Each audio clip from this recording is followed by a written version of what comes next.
full and complete legal rights, including the right to marry, something that was inconceivable even 10 years ago when almost no Democratic politicians supported it. Why did that happen? It's because the demonization campaign broke down, because the humanist side of people, the recognition that gay men and gay women weren't these foreign others, but were your neighbors, your teachers, your children, your relatives, your old high school friends, the people who work at the store that you frequent every day, the people that you admire on television and in arts and culture, that those are gay men and gay women, made it impossible to demonize us any longer. And it changed how people think. And the more people on the left and the more people on the right come together to communicate and to engage in dialogue, not renunciation and recrimination, but discourse designed to find common ground and to better understand where it's impossible, where divergence continues, the more difficult it will be for power centers to keep us divided and to prevent us from ever working together, which ultimately... Yeah, so we're going to probably skip ahead a little bit again, but the point he was making there, I don't really necessarily...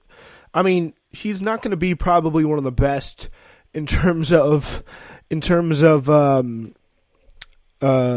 like addressing this subject properly, but I'm not going to be one of the best. I mean, he's obviously a gay man himself, so he knows. But like, could you say that like interaction with the right had anything to do with like the causing of helping gay marriage? Like, did they just talk gay marriage out? Like, I don't know. Maybe I have my history wrong. It's certainly possible, but I do not remember like the right being a very good force, like in terms of like, yeah, we'll talk about it. But I think it was really the problem was the left just like saying for it, pushing for it, and just them showing themselves to be who they are was really what brought it through. I don't know if what he was saying was like the discourse led to like having the increase of gay rights. Like maybe I'm misinterpreting or like misstating something here, but I just don't think it was really through gay, like the change, like gay people, like getting up there in culture, getting more powerful, and really like making themselves known to be like people too, not as he says predators. Like the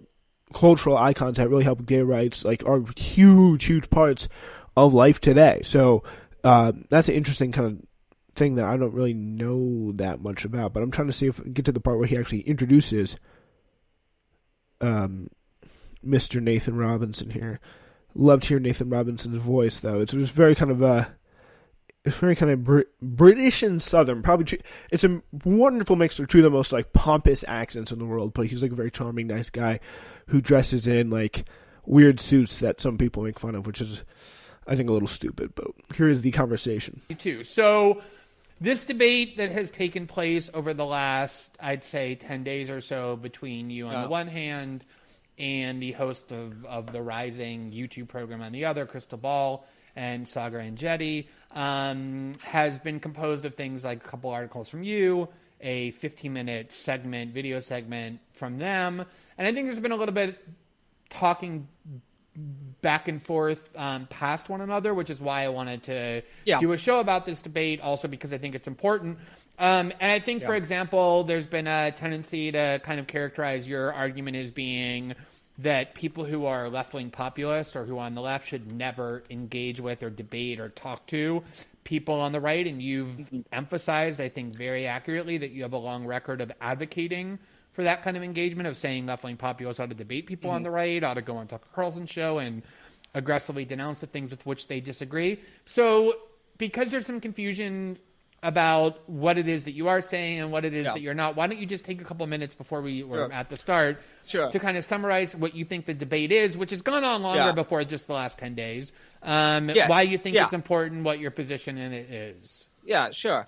So I've been on the show Rising several times, and they've been very kind to me. So, but they just came out with a book, and the book is called The Populist's Guide to 2020. It was like a few months ago, right? Like maybe 3 months ago or so? Yeah, a few months ago they came out with a book, and I got a copy of the book, and I picked up the book. And the book...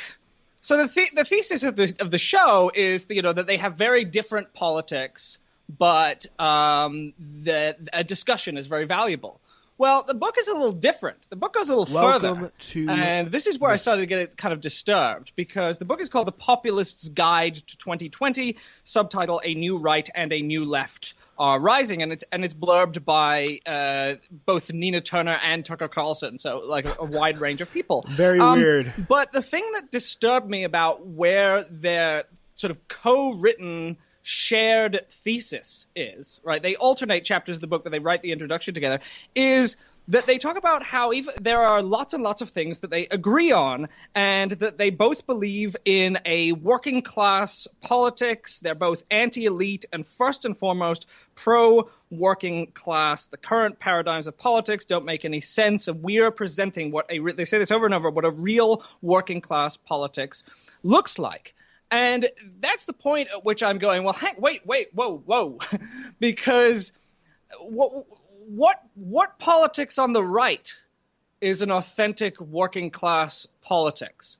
Because they talk about how there's a left populism and a right populism, and both are rising together against the people, against the elites. And the framing is they have some differences. Saga's a kind of social conservative, Crystal's to the left. But ultimately, and they mention that they mostly focus on, in the show, just stuff that they agree on. Sometimes they have debates, but mostly they focus on, an average episode is usually about the way that terrible Democrats have sold out working people's interests, which is true, and it's something that the left and right can sort of agree on.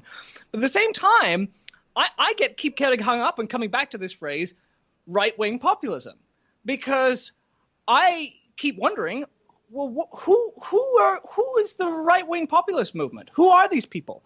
Who is a right-wing populist leader? And the obvious answer to that, right, is that there is a right-wing populist movement, and it's Donald Trump. In your own country, it's Bolsonaro, right? It's kind of I mean, it's a little weird because, like, I don't really see how conservatism in a big way. It's like it's kind of supposedly it's built not to be very, very structural, right? Like it's not really built to be like a normal thing. It's not built to be kind of a grassroots political party where you'll have people like being built. It's not very cohesive to a grassroots movement. It's all about like kind of protecting the biggest and most powerful people against. Like also, and of course, there's the minority factor into it. It's like it's not a movement that lends itself to grassroots. Like there's very few people in there who are like the biggest figures in the conservative movement. All have one thing in common. Like they all had their differences about Trump. They had their differences about a whole bunch of different things. Healthcare, couldn't even get that done. But the one thing when the chickens came home to roost, the one thing that they knew they had to get past was tax cuts, and tax cuts for the rich. That was what they had to do. And I mean, again, there are some times or enough of these right-wing populists will go over and they'll be like, maybe you can like work with them on that or something. Like this doesn't, like we can make a deal with Bernie Sanders. Like for example, the biggest example I keep coming back to is like Mike Lee and Bernie Sanders on Saudi Arabia and the Senate or something like that. That is a perfectly good, I think, outcome and thing to do. So that is something that should be encouraged. That kind of stuff should be encouraged. But I would really like to, and I think we could kind of delve into this in the future, kind of delve into what populists, and if we could talk to some kind of a right-wing populist, and I do agree that they probably could tend to be a little bit more on the fashion side of it, if I'm honest. But if we could talk to a right-wing populist who thinks that they should make alliances with the left, like what would it be? Like what shape would it take? That is the question that I cannot figure out, and the mystery I don't think shall be solved in today's session. That's all we have for you today, folks. Thank you so much for tuning in. We will see you next time on the stream. But the show goes on if you're listening on the podcast. Ladies and gentlemen, I cannot thank you enough for listening to programming from the Spencer Walsh Radio Network. It really means a lot. So if you like what you're hearing, please consider supporting us by checking out our merch store available on Spreaker.com/TSWS. The link for it is there. Also, if you like what you're hearing, feel free to leave us a review on wherever or however you listen. You can do it on Spreaker by leaving a positive comment, and of course on iTunes by rating and reviewing us 5 stars, and on whatever possible program or site that you listen to SWRN on. Leave a nice review, leave a good comment, let us know your feedback, and also if it's negative too, I always welcome constructive feedback. Thank you so much for listening, and now let's get back to your show.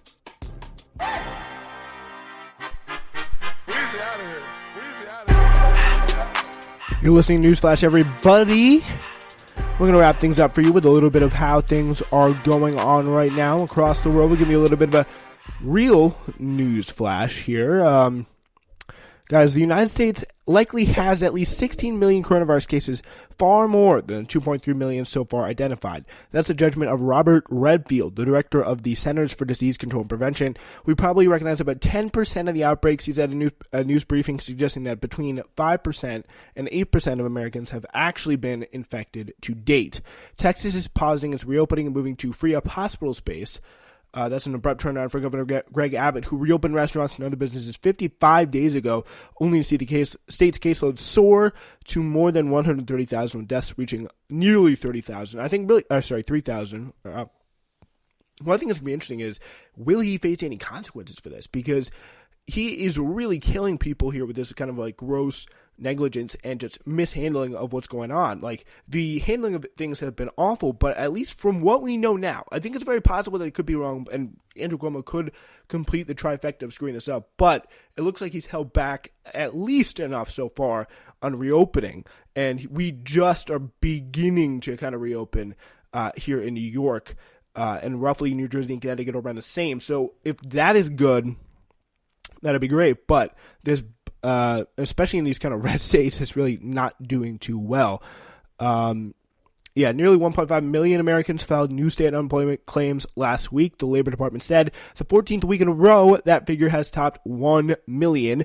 Businesses continue to reopen in fits and starts, which likely explains, at least in part, why the total number of people collecting state unemployment insurance has dropped from 19.5 million to nearly 25 million in early May for the week ending in June 13.